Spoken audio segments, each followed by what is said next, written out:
Olá, estamos aqui em mais um programa do canal APTV, o programa Na Missão, num bloco especial com a Analzira Nascimento, missionária. A Analzira tem uma história bastante interessante que vocês vão conhecer a partir de agora. Mas, em primeiro lugar, quero te agradecer, Analzira, por estar aqui no programa Na Missão. Muito obrigado pela sua presença. Obrigada, também agradeço. A Analzira tem bastante história para contar. Ela não gosta muito de falar, não, tudo que ela já fez, pelo pouco que eu já percebi nesse primeiro contato inicial que nós tivemos, mas você vai falar um pouquinho para nós hoje aqui no programa Na Missão. Estamos combinados? Estamos. Então tá bom, estamos combinados, hein? A Analzira desenvolveu uma porção de projetos missionários em Angola. Até aí tudo bem, mas foi durante a guerra. A Analzira, conta um pouquinho para nós sobre isso e para os nossos espectadores e irmãos que estão assistindo. Eu fui para Angola como enfermeira, aceitei o desafio de ir para lá ajudar na guerra, fui cheia de ideais. E quando cheguei lá, vendo a situação do conflito armado e tanta miséria, e eu fui residir, eu não tinha muita noção. Aqui eu não sabia direito ainda. Quando eu chego lá, eu ia morar no centro do conflito mesmo, onde foi o epicentro da coisa. Na parte central do país. Não foi na capital? Não foi na capital. Eu morava a 800 quilômetros da capital. E ali, então, eu tive que reinventar meu trabalho, o que eu vou fazer, o que é ser missionário. Então, essa experiência foi traumatizante e, ao mesmo tempo, foi assim, o que definiu minha mudança de paradigma do que era a missão, né? E o conflito era lá nessa região onde você morava. Governo... Por que você foi parar bem no meio do olho do furacão? Porque a pessoa que me convidou, eu trabalhava na Rádio Transmundial, cartinhas que chegavam, é uma longa história, rodou o continente, sei que. E o pastor me convidou, eu aceitei. E quando eu vi, já estava lá e aceitei o convite. Não tinha muita... E, na verdade, tinha a ver com o seu trabalho de enfermeira também. Então, o local era lá, exatamente. Fui sozinha, sem promessa, sem garantia de sustento. E lá eu fui trabalhar com o governo. Então, durante 5 anos eu trabalhei com o governo comunista. E aí depois eu fui arrumando tempo e eu trabalhava à tarde com a igreja. Então, fui começando alguns programas na igreja. Então, esses 5 anos com eles, com os socialistas, me deu muito trânsito assim, entre a população. E aí depois eu entendi porque Deus não me deixou entrar como missionária. Porque o governo era marxista...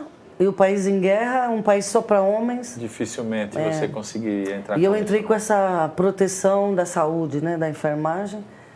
E depois de 5 anos que eu já era bem conhecido, o trabalho já estava crescendo, então a Junta de Missões Mundiais me adotou. Essa é uma questão que muitas pessoas olham, falam sobre ela, mas existem visões de todo jeito, não é? E nós vemos que muitos missionários vão efetivamente como missionários, não é? E isso efetivamente funciona, mas também tem lugares em que isso não funciona, não dá para fazer isso, né? E aí nós temos diversas experiências como a da Analzira. Entrou como enfermeira, era o único jeito de entrar, ou entrava como enfermeira ou não entrava. E Deus usa esses dons, essas habilidades profissionais das pessoas, como a gente já sabe, nós temos tratado disso há muito tempo, né? Mas está aqui mais um exemplo vivo de alguém que entrou, executou todo um trabalho em Angola, com a função de enfermeira, uma função profissional, e através dela Deus usou para fazer esse trabalho. Muito bem, em Angola você ficou quanto tempo? 17. Foram 17 anos. Né? Como é que você conciliou família, Brasil? Você realmente pôs na cabeça, eu vou fazer um trabalho em Angola, vou ficar aqui, este é o meu lugar, Deus me chamou para cá? Em que momento que você entendeu isso? Porque para ficar 17 anos, você deve ter, em algum momento, entendido isso da parte de Deus. Eu costumo dizer que ser missionário é como uma decisão de entregar a vida a Cristo. A pessoa que não é cristã tem alguns costumes de vida, alguns estilos de vida, que quando ela conhece a Cristo, ela vê que é incompatível. E ser missionário também, foi uma decisão de vida, porque às vezes eu falava, puxa, ficando aqui, eu nunca vou ter ninguém, não vou me casar, não vou... E aí eu decidi, eu falei, mas eu quero ficar aqui. Então eu sabia que ficando lá eu estava fazendo uma decisão de um estilo. E abdicando de uma série de coisas. Aí abri mão, fiquei lá todos esses anos e não me arrependo, foi muito bom. Uhum. Ana Alzira, você voltou da África e tem desenvolvido, obviamente, diversos projetos aqui. Nós vamos falar sobre eles, mas daqui a pouco. Primeiro, eu gostaria de falar que a Ana Alzira hoje é membro da Igreja Batista, em Água Branca, e ela faz diversas atividades nesta igreja e em diversas outras igrejas. Por exemplo, nós sabemos que você é mobilizadora para missões em todos os sentidos e áreas, né? Como é que é isso? Como é o seu trabalho de mobilizador? Obviamente você não trabalha, como o próprio nome diz, dentro da própria Igreja Batista, em todas as áreas, você mobiliza pessoas, isso obviamente não é só dentro de uma comunidade local. Qual é o seu trabalho de mobilizadora? Para que você trabalha especificamente? Você busca o quê e para onde você manda essas pessoas? Qual é a orientação que você dá? Me explica um pouquinho do seu trabalho de mobilizadora. Mobilizadora é a forma que eu encontro para resumir minha atividade, porque a experiência de 17 anos, implantando projetos no meio do conflito armado, no meio da guerra. Deixei lá vários projetos, né? Um colégio batista, um seminário batista, que era uma fábrica imensa que compramos, uma cooperativa feminina, 2 centros médicos, uma padaria, uma lanchonete, uma sorveteria, vários programas, envolvendo vários jovens, discipulando, e hoje todos esses projetos têm coordenação local, coordenação africana. Aí voltei, meu chefe me mandou voltar para coordenar um projeto aqui. Então ele queria começar um projeto, falou, isso aqui tem a cara da Ana, que era um projeto louco, enviar jovens para todo mundo. Chama, né? Radical, projeto Radical. Sim. Radicais. Então eu vim para coordenar esse projeto, eu comecei do zero, escrevendo o projeto. Projeto Radicais da Junta de Missões Mundiais da Igreja Batista do Brasil, então, Convenção Batista Brasileira. Eu cheguei, fui atrás dos pedreiros, vamos fazer a planta, como é que é isso aqui? Começamos o projeto e depois de 7 anos nesse projeto, eu vi que ele estava implantado e quando ele estava já com uma boa visibilidade, eu achei que Deus tinha outro desafio para mim. Eu acho que basicamente eu sou missionária. Missionário é pioneiro, ele vai quebrar pedra, vai... E eu falei, não é aqui mais. E foi então, indo nas igrejas... Ana, deixa eu te interromper um pouquinho. Eu vou te perguntar uma coisa aqui sobre o projeto Radicais. Mas antes eu quero dizer que os nossos telespectadores podem conhecer um pouquinho dos projetos Radicais, porque nós, do Canal TV, produzimos para a Junta de Missões Mundiais 2 DVDs de campanhas em anos subsequentes, mostrando um pouco do trabalho dos Radicais. E você pode conferir esses 2 DVDs que estão veiculando na nossa programação. Foi uma produção que nós fizemos em anos atrás, mas... são recentes e você pode conhecer um pouco mais do projeto de Radicais ao redor do mundo. Vamos lá, Ana. O que o projeto Radicais influenciou na sua atividade hoje? Então, ele foi um desafio que todos diziam, você é maluca, vai enviar jovem para o campo? Eu falei, vou. Então, a gente foi organizar uma grade curricular que preparasse o jovem para a situação de crise, para situações de extremo. E só que quando eu percorri o Brasil, desafiando a juventude, muitos jovens chorando diziam, eu não tenho essa vocação. E aquilo começou a mexer muito comigo. E foi aí que Deus deu uma guinada no meu ministério. E foi quando eu interiorizei uma coisa que todos sabemos, o cristão sabe, mas nosso paradigma, a gente repete muito a tradição. Vocação, então você já pensa no pastor ou no missionário. E Deus falou para mim, Ana Alzira, todos são vocacionados. Você tem que falar isso para o meu povo. Que todo mundo tem uma vocação. Então eu comecei a usar essa frase, que os jovens até repetem, Deus, não me deixe de fora daquilo que o Senhor está fazendo no mundo. E Deus me mandou começar a falar isso para a turma, assim, que você não tem que ir para a China ou para a Índia para você ser espiritual, você ser usado por Ele, ou você participar do que Ele está fazendo no mundo. Você participa de muitas formas. Aqui mesmo, e você pode participar lugares, né? Como você é, com o que você tem, onde está, com o que você faz. E aí... Tá aí o nome vocacionado daí veio esse junto com Radicais. Aí eu me afastei um pouquinho do Radical, porque hoje a galera que está lá é tudo filhos meus que eu treinei, e agora a equipe do Radical hoje dá continuidade e eu estou aí quebrando pedra em outros lugares. Então, hoje começando de novo a pescar em outros lugares. Então meu trabalho chama-se Com Ponto Vocação. Com Ponto Vocação. Aguarde um pouquinho mais que você vai conhecer um pouco mais sobre isso daqui a pouquinho, no intervalo. Após o intervalo, me perdoem, nós já estouramos o nosso tempo desse primeiro bloco, mas no segundo bloco você vai ouvir um pouco mais. Daqui a pouquinho a gente volta.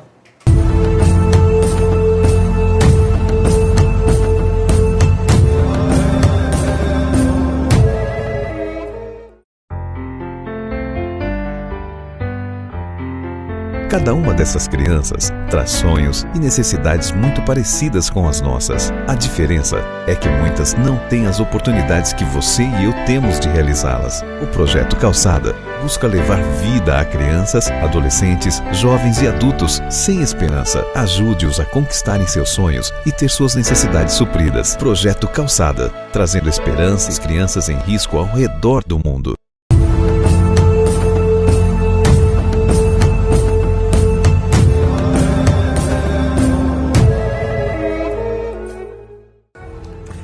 Estamos aqui de volta com o programa Na Missão.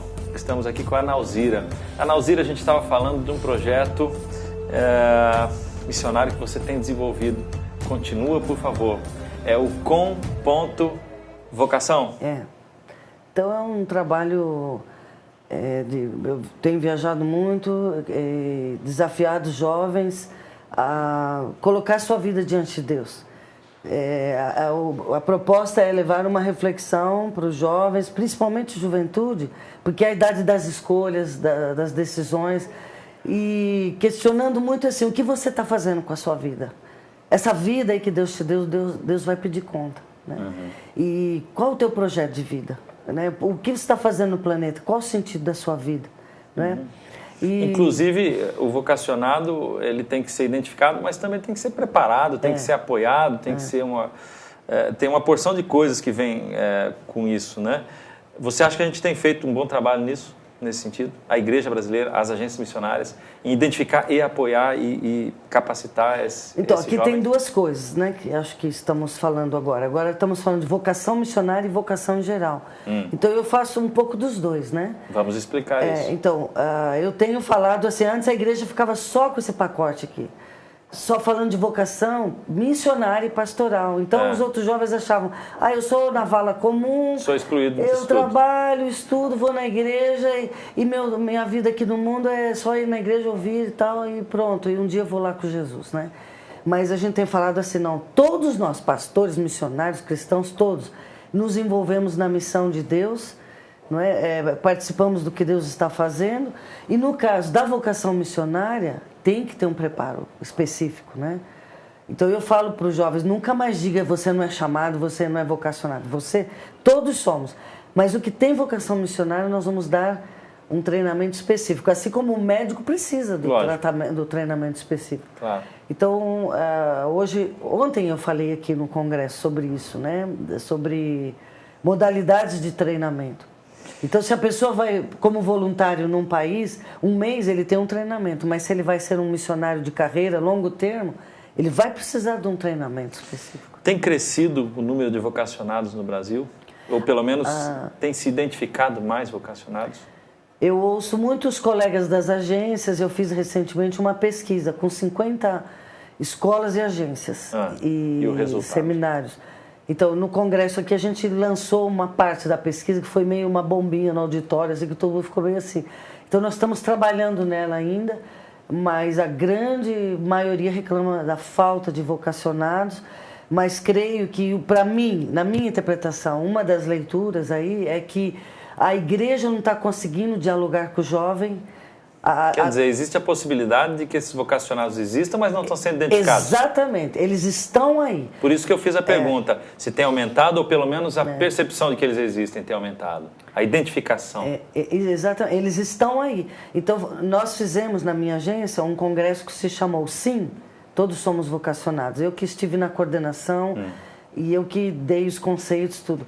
E a linguagem para chamar os jovens era refletir sobre o sentido de vida. A galera veio com tudo, bandas assim, Baruch, esqueço o nome da galera agora, mas era toda essa galera que está conversando com eles. A gente teve que barrar, gente, não tem mais inscrição. Não tem mais espaço. Aí alguns assim, alguns líderes, Nauzira, nós vamos dar tiro no pé, nós vamos falar que todos são vocacionados, então fecha os seminários, então as pessoas têm uma compreensão.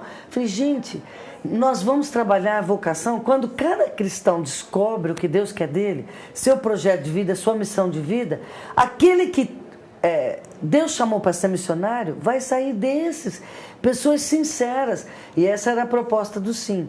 Crentes sinceros que estão dizendo, Deus, o que o Senhor quer de mim? E essa pessoa sincera que a gente pôs ele na parede ali para dizer, cara, Qual o sentido da sua vida? O que dá sentido para a tua vida? Nós fizemos lá uma cabine, chamava Cabine dos Sonhos. 3 perguntas. Qual o sentido da sua vida? Qual o teu sonho? E perguntas assim. Então, todo mundo saiu de lá impactado. Você acha que tem aí um buraco, um vácuo entre a igreja do pensamento mais tradicional, mais formal, mais antigo e com os jovens atuais? Bom, você já me respondeu. Tem. Ok, isso precisa ser integrado, né? Mas vamos vir para a igreja um pouco mais tradicional e o pensamento mais tradicional. Vamos falar um pouquinho de teologia e missiologia, até com essa visão moderna que você tem, ou pós-moderna. Você acha que existe conflito entre teologia e missiologia? O que vem primeiro? O que é mais importante? Ou se não há uma importância maior nos dois? Como é que você pensa? Então, isso está ligado à pergunta que eu estava falando, né? Os conceitos que temos, quem é vocacionado, quem é. Então, a gente acostumou com algumas caixas e a gente continua reproduzindo. E aí entra uma coisa que tenho falado, que são ideias de Bosch também, não são só minhas. David Bosch, um missiólogo sul-africano, ele já dizia que a teologia... todo o Novo Testamento foi escrito no contexto da missão, no Novo Testamento. E o que aconteceu com a institucionalização, a Idade Média, a igreja foi tomando alguns atalhos, e nesses atalhos a gente se perdeu em algumas coisas. E na Reforma, Lutero tentou voltar em algumas, depois ele também... Mas o que acontece hoje? Aí a teologia que tinha que voltar a ser missionária. Então o Bosch diz, não deveria ter teologia de missões. E hoje a missiologia... Você acha que a teologia foi se engessando um pouco ao longo do tempo e perdeu um pouquinho a visão missionária, talvez até a visão atual, porque cada época e geração as coisas vão mudando. E a missiologia foi perdendo um pouquinho da importância dentro da teologia? Eu falo assim, que jogaram a missiologia para o quintal da teologia, né? E sendo que, fazendo uma brincadeira carinhosa aqui, a missiologia é a mãe da teologia, né? É uma brincadeira, mas carinhosa, como o Bosch fala, que a missiologia veio primeiro, a reflexão sobre a missão. Então, quando você pensa na missão de Deus, Deus é que está em missão no mundo. E a igreja foi convidada a participar dessa missão. É interessante. Então, é um assunto que leva a discussão... Precisaríamos de mais uns 2 ou 3 programas para começar a conversar sobre isso, né? Mas nós vamos terminar o programa, infelizmente nosso tempo é curto, né? E nós temos tantas pessoas nessa série de programas, mas eu vou te dar 1 minuto, Ana Alzira, para você nos responder uma coisa. Vai acontecer aí um congresso, né? Em 2015, chamado Vocari. O que é isso? Me responda, por favor, e diga para os nossos telespectadores o que é o Vocari, o que você tem a falar sobre ele e qual é o seu envolvimento na organização desse Vocari? Então, o pessoal do Ultimato, então tem um grupo que está como mentores do evento e esse evento é convidando a juventude para essa discussão sobre missão de vida, plano de vida, projeto de vida. O que você está fazendo com a sua vida, não é? E vamos todos nesses dias conversar sobre isso aí, vamos nos envolver. E se Deus quer chamar alguns desses jovens para ser missionário, amém. Mas aonde você estiver, como médico, engenheiro, você cumpre a missão de Deus onde estiver. Então, vocare significa, vem da palavra chamado, né? Vocação. Isso vai dar um bafafá no meio. Ele vai bem longe, juventude. Ele vai discutir sentido de vida. Vai porque nós todos já passamos nessa época e sabemos que nessa época a gente está um pouco perdido. Né? E quando a gente vê essas coisas e a gente começa a pensar nessas oportunidades. Isso vai acontecer em Maringá em abril. Importante vocês notarem isso. Maringá abriu Vocari. Eu costumo dizer que nós nascemos para alguma coisa na vida. Né? Alguns nascem para comprar uma bicicleta, outros nascem para escrever um livro. E Deus não espera que nós passemos pela vida para comprar uma bicicleta. Deus espera que nós passemos pela vida para escrever um livro. E isso quer dizer o quê? Nua e cruamente. Estamos aqui para cumprir o grande mandamento de Jesus. Nós não temos que ficar parados em nossas casas. Temos que, cada um nas suas atividades, eu na minha atividade, a Ana Alzira na dela, temos que estar com foco em Jesus, mas todos trabalhando para esse grande mandamento. Ir por todo mundo, pregar o evangelho de toda criatura. Não é verdade? Você concorda com isso? Eu tenho uma frase, não estou no mundo a passeio, eu tenho uma missão. Muito bem. Agradeço demais a presença da Ana Alzira aqui conosco. né, onde pudemos aprender um pouco mais sobre o trabalho dela, sobre a vivência dela, sobre a experiência e sobre os projetos. Ela está aqui com a cabeça a mil em vários projetos. Vocês viram só um pouquinho da Nalzira. Obrigado a você que esteve conosco também. E nós vamos voltar com o terceiro bloco com outro convidado. E continue conosco, assista a nossa programação, instale o nosso aplicativo, assista e acompanhe o canal AppTV. Tem muita coisa vindo por aí. Obrigado mais uma vez pela sua presença.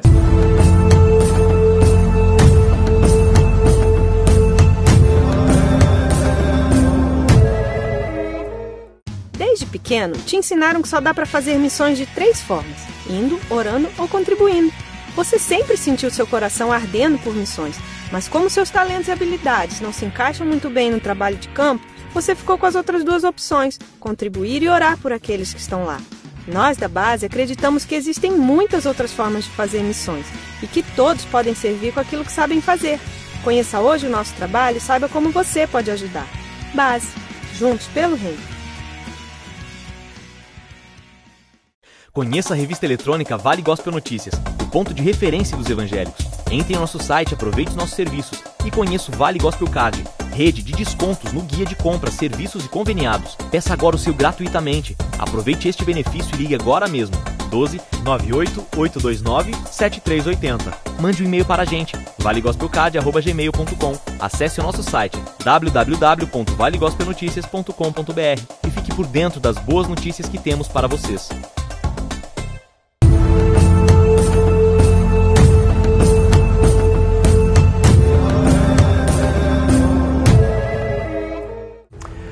Estamos de volta com o programa Na Missão do canal AppTV, um programa que traz para você todas as novidades e informações sobre o mundo missionário no Brasil e no exterior. Nós vamos ter, inclusive nessa série de programas que estamos produzindo em parceria com a revista Ultimato e com a MTB, nós vamos ter também a entrevista com alguns líderes na área de missões internacionais.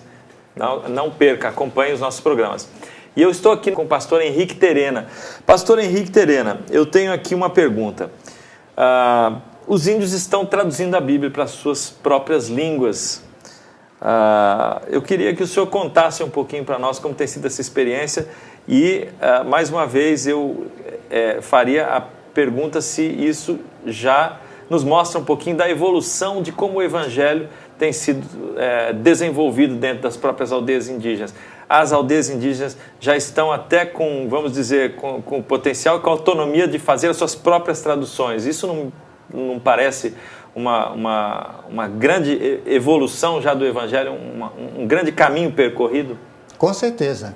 Ao longo dos anos, nós sempre sonhávamos que podíamos ter indígenas tradutores, né? Esse foi um sonho há muitos anos.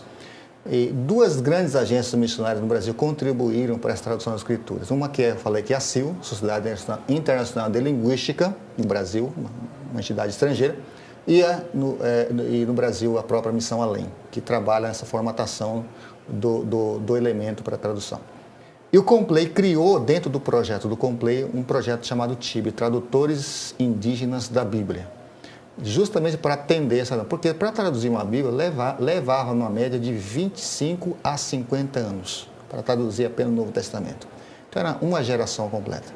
Agora, com essa mudança do tradutor, do falante da língua, do nativo que fala aquela língua... Reduziu para quanto? Reduziu destes, diríamos, de 25 a 50 anos, reduziu para 10 anos.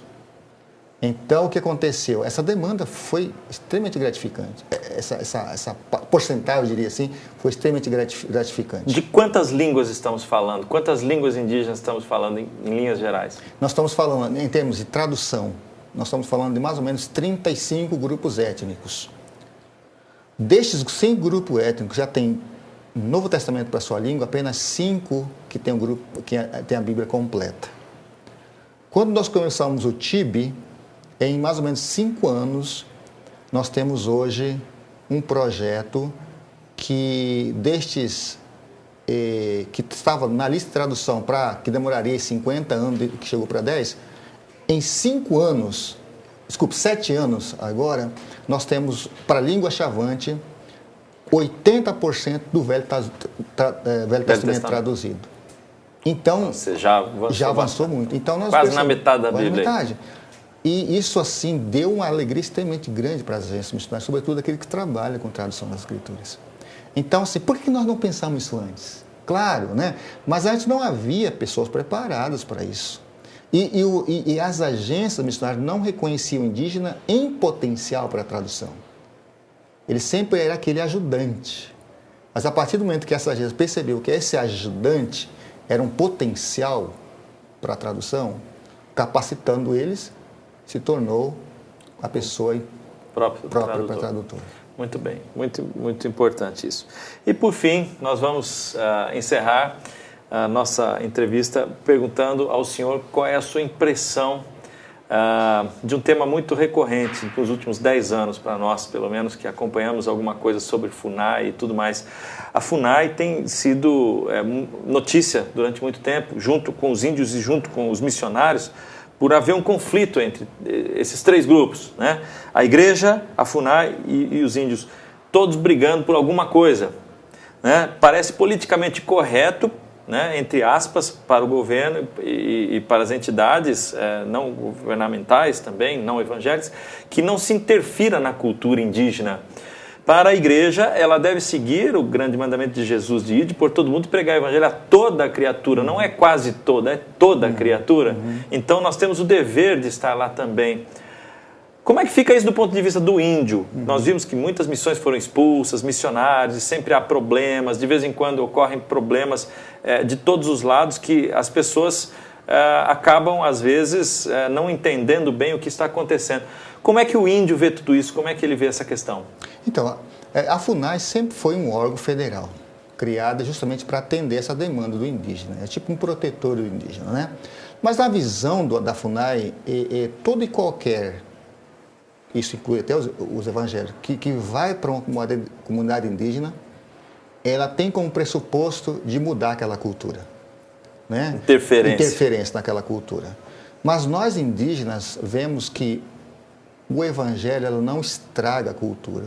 O evangelho ela valoriza a cultura. Né? Ela traz benefícios para a cultura. Ele transforma para melhor. Porque até a proposta do evangelho é mudança mesmo. E a FUNAI não quer transformação alguma. Nenhum. Quer deixar o indígena naquela redoma, né? Como um produto da natureza específico, intocável. Isso vai contra totalmente a cultura. Porque a cultura é dinâmica, ela muda. Né? Ela é um processo que muda sempre. O indígena também faz parte dessa mudança. Ela não é estática. Né? Tanto é que 50% do indígena hoje estão nos grandes centros. Não porque o evangélico levou, porque o evangelho levou. Não, simplesmente por um desejo de mudança. Ele tem na cabeça dele a própria vontade de transformar. Então essa ideia da FUNAI, né, essa ideia extremamente passada, né, hoje não condiz mais com o movimento, com o pensamento indígena. O pensamento indígena não compactua com isso. Isso é muito interessante. Nós ouvimos não de alguém que vai lá como missionário, mas de alguém que vem de lá. Não é? Exatamente. E o nosso desejo é isso mesmo, de que o evangelho traz benefícios, porque é único. Uma organização missionária ela ajuda a preservar a língua. Por exemplo, a tradução é uma preservação da língua. Né?